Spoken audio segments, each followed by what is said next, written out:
ওর পায়ে তো ঠিক ছাগলের মতো খুর আছে। বুঝেছি, এই বুড়ো আর কেউ নয়, সাক্ষাৎ শয়তান। কি হলো? আমি বললাম আর অমনি ভাবলা হয়ে গেল যে। পেন নাম ওই কর্তা, হঠাৎ করে দেখছি তো, তাই কেমন যেন সব গুলিয়ে গেছিল। সে যা হোক, কেমন আছো আজকাল সেটাই বলো না। কেমন আর থাকবো, দুবেলা দুটো ভাতও খেতে পাই না কর্তা। মনে হচ্ছে বেচারাকে খুব সহজেই কবজা করা যাবে। বটে, তুমি যখন এতই কষ্ট পাচ্ছ তখন না হয় আমার কাছেই চাকরি করো। আমি তোমায় ঢের টাকা দেব। আর কেউ জানুক না জানুক, আমি তো জানি শয়তানের কাজে কেউ একবার ঢুকলে আর সেরে আসতে পারে না। কিন্তু আমার এখন যে অবস্থা, তাতে বাঁচলেই বা কি আর মরলেই বা কি। বুঝেছি, মাইনে করি কি দেব সেটা ভেবেই অস্থির হচ্ছে বোধহয়। হ্যাঁ, সেই চিন্তা কি আর একদম হচ্ছে না? হচ্ছে বই কি, হচ্ছে তো। বেশ বেশ, এই নাও 3 থলি মোহর। এখন এই দিয়ে খুব আরামে খাও দাও। 1 বছর পরে আমি আসবো তোমার কাছে। তোমাকে কিন্তু আমার সঙ্গে তখন যেতে হবে।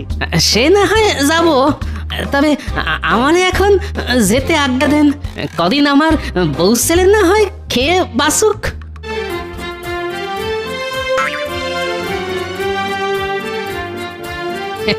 কই গো কিন্নি, বসে বসে দেখছো কি?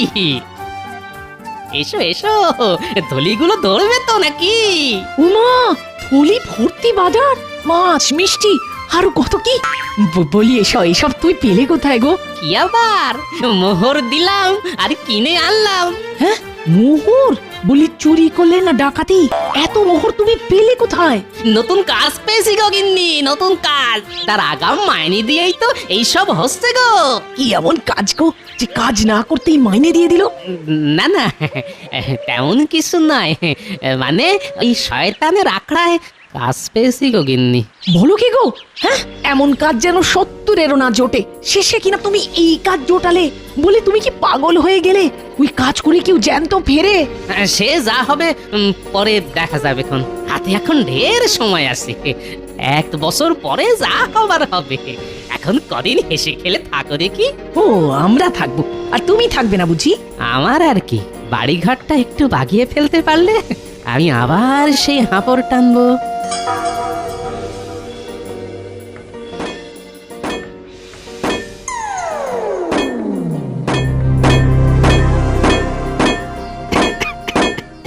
কই হে, হাতের কাজটা সব সেরে ফেলেছ?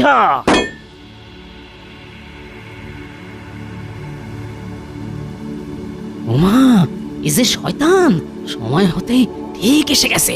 তবে তবে আমার ভেঙে পড়লে চলবে না, কিছু একটা মতলব খাটাতেই হবে। কিন্তু কি করি?